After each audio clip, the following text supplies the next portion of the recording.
नमस्कार, आप देख रहे हैं स्टेट टाइम्स और मैं हूं ख्वाहिश पटियाड़। जम्मू कश्मीर के वोकेशनल ट्रेनर्स जो हैं सरकार की नीतियों के खिलाफ एक बार फिर आज इकट्ठा हुए हैं और जिस तरह से दूसरे राज्यों में उन्होंने एक लंबी जंग लड़ के अपने हक हकूक लिए और उसके बाद जम्मू कश्मीर के वोकेशनल ट्रेनर भी अब एकजुट हुए हैं और चाह रहे हैं कि एजुकेशनल सिस्टम को दुरुस्त करते हुए इनकी डिमांड्स को जो है वो कंसिडर किया जाए। और आज उसी के तहत एक अहम इनकी मीटिंग भी की है जिसमें तमाम ज़िलों से यहाँ पर वोकेशनल ट्रेनर्स जो हैं वो यहाँ पहुँचे हैं। महिलाएँ भी हैं और पुरुष भी हैं, काफ़ी स्ट्रेंथ में ये लोग आए हैं। सबसे पहले दूसरे राज्यों की तर्ज पर आपने भी अब स्टेप उठाया है कि अपनी मांगों को लेकर हमने बाहर निकलना है। जम्मू कश्मीर सरकार में इस समय जो कोई भी व्यक्ति या जो कोई भी संगठन प्रदर्शन कर रहा है उसी की बात सुनी जा रही है, उन्हीं की सुनवाई हो रही है। क्या इसी के नक्शे कदम पे आप लोग भी अब निकले हैं बाहर? जी बिल्कुल, हम बिल्कुल यही पैटर्न चाहते हैं, क्योंकि अगर हम बात देखेंगे तो हमारी कंट्री में ये चलता है कि वन नेशन वन लॉ।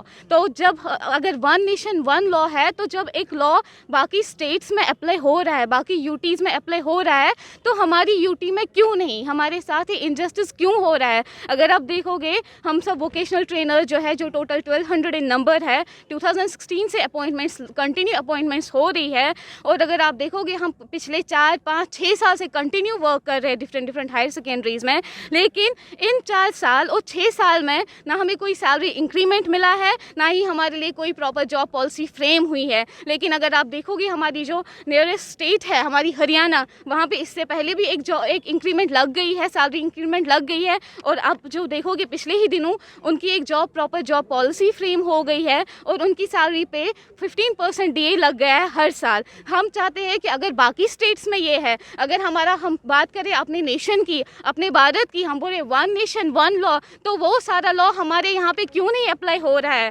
हमारे साथ क्यों इतना इनजस्टिस हो रहा है? अगर हमें तब जाके ये होप मिली जब हमें गवर्नर सर ने आवाम की आवाज़ एपिसोड 4 में उनने बात करी हमारे बारे में। उन्हें वहाँ पे हमें प्रॉमिस किया है, एक होप दी है कि हम आपके लिए इस पे हम क्या करेंगे, हम इस पे बैठ के बात करेंगे और आपके लिए हम कोई ना कोई फैसला लेंगे। और उसके बाद ही दूसरी अनाउंसमेंट उनकी ये थी कि उनके लिए हम जो ये सैलरी इंक्रीमेंट हम कर लेंगे। लेकिन ये अनाउंसमेंट जुलाई में हो गई है, तब से अभी तक, अब 2022 आया है, अभी तक कोई सैलरी इंक्रीमेंट हमारे पास नहीं आई है।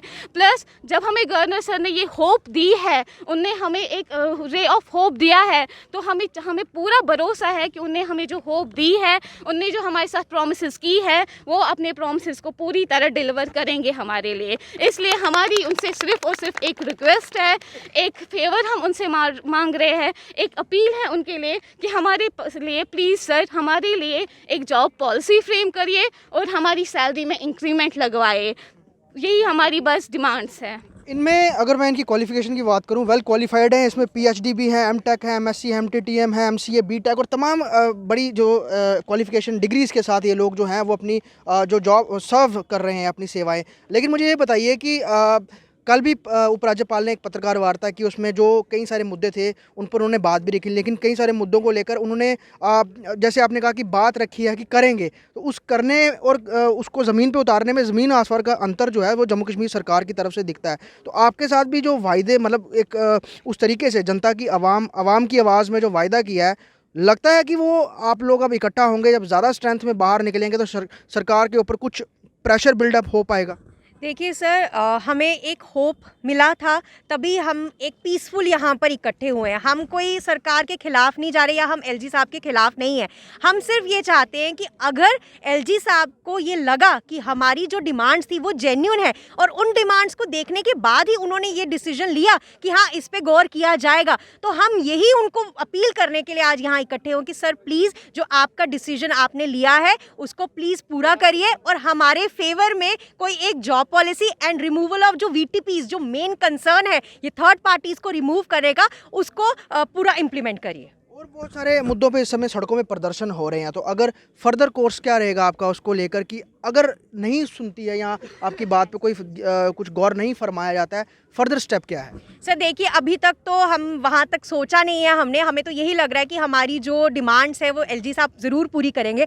बट इफ़ इन केस वैसा मतलब सिचुएशन आता है तो एज़ पर एसओपीज़ जो भी हमारा रहेगा, मतलब चाहे वो पीसफुल ही रहेगा, हम एजिटेट नहीं करेंगे क्योंकि हमने रहना यहीं पर है ना। हमें डिमांड्स उन्हीं से करनी है, हमारी डिमांड्स भी उनको ही फुलफिल करना है उन्होंने, तो हमारा एजिटेट नहीं करेंगे, बट हाँ हम पीसफुली ऐसे ही आगे भी प्रोटेस्ट करते रहेंगे। लेकिन आप लोग इस चीज़ को ध्यान में रख रहे हैं कि जैसे हरियाणा की आप लोगों ने बात की, लेकिन उन्होंने तो लाठियाँ भी खाई, तब जाके उनके मुद्दे हल हुए।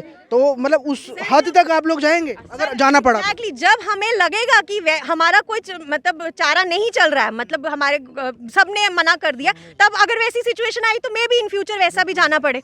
सर असम अगर हम देखेंगे, हमारा असम जो है उनको तो लाठियाँ नहीं खानी पड़ी, उनको तो कर दिया गया ऐसे ही, तो हमारे साथ क्यों नहीं करेंगे ऐसा? हमें क्यों नहीं ये जस्टिस प्रोवाइड करेंगे? अगर आप देखोगे हमारा जो ये सारा यूथ है, BVSC करके है, MSc MCA करके है, MTech डिग्रीज होल्ड करके है, MBA डिग्रीज होल्ड करके, आप हमें बताइए जब हमारे नेशन में इतना ये एजुकेटेड यूथ जो है, अगर ये सड़कों पे आएंगे तो बाकी कहाँ चले जाएंगे? अगर हम खुद ही नहीं मोटिवेटेड है तो हम कैसे हम कैसे बच्चों को मोटिवेट करें? हाँ जी आप आ जाओ, ये सब्जेक्ट पढ़ो, इसमें आप आगे बढ़ो, क्योंकि हम खुद ही नहीं, हमारा कोई मोटिवेशन पॉर ही नहीं बनता है कि हम कैसे आगे चले। जब हम इस आप देख भी रहे होंगे ना कई सारी जगहों पर कि सरकार जो है वो उस समय अनाउंसमेंट्स करती है जब कहीं चुनाव होने होते हैं उस समय, क्योंकि पिछले समय हमने कई सारे ऐसे हमने मुद्दे देखे हैं जो कि इलेक्शन के समय उनके अनाउंसमेंट की जाती है और इंतज़ार भी किया जाता है, तब तक उनको रोका जाता है कि चुनाव में इसका वोट बैंक का हमको बेनिफिट मिले, इसको लेंगे।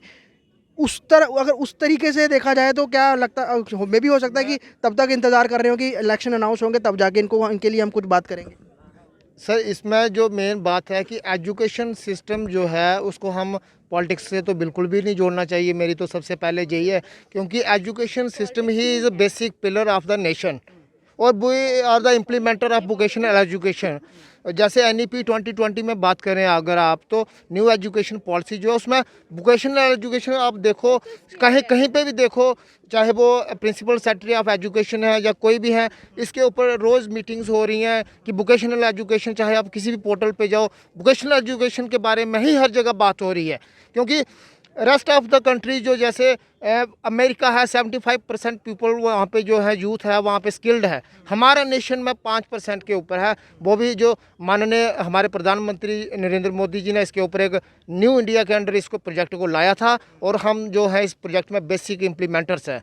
हमारा एक शिक्षक होने के नाते, वोकेशनल ट्रेनर होने के नाते जो हम एक जनरेशन को टीच कर रहे हैं, उसको स्किल कर रहे हैं, तो हम नहीं चाहते कि हम वैसा कोई प्रोटेस्ट करें जैसे लाठियों की आपने बात की, हमारा वैसा कोई इंटेंशंस नहीं है। हाँ, हम चाहते हैं कि अगर आपको इस प्रोजेक्ट को या इस वोकेशनल एजुकेशन को बढ़ाना है तो वोकेशनल ट्रेनर्स के बारे में भी एक जॉब पॉलिसी फ्रेम की जाए, फिर उनका फ्यूचर। जैसे हाँ, मैं बिलावर से हूँ, कठुआ डिस्ट्रिक्ट से, मैं पोस्टेड हूँ रियासी में, मेरे को वहाँ पे रेंटेड रहना पड़ता है, ऐसे बहुत सारे बीटीज़ हैं।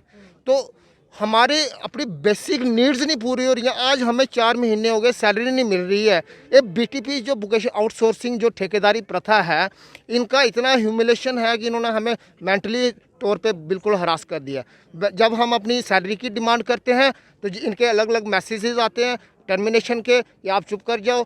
We are well qualified, we are professionals. हमारे MCA जम्मू यूनिवर्सिटी से करी हुई हैं, हमने BEd की हुई है, हमने उससे आगे MPhil की हुई है, MTech तक की हुई हैं, लोगों ने PhD की हुई हैं, और हम इस देश को स्किल करने में एक अहम रोल निभा रहे हैं।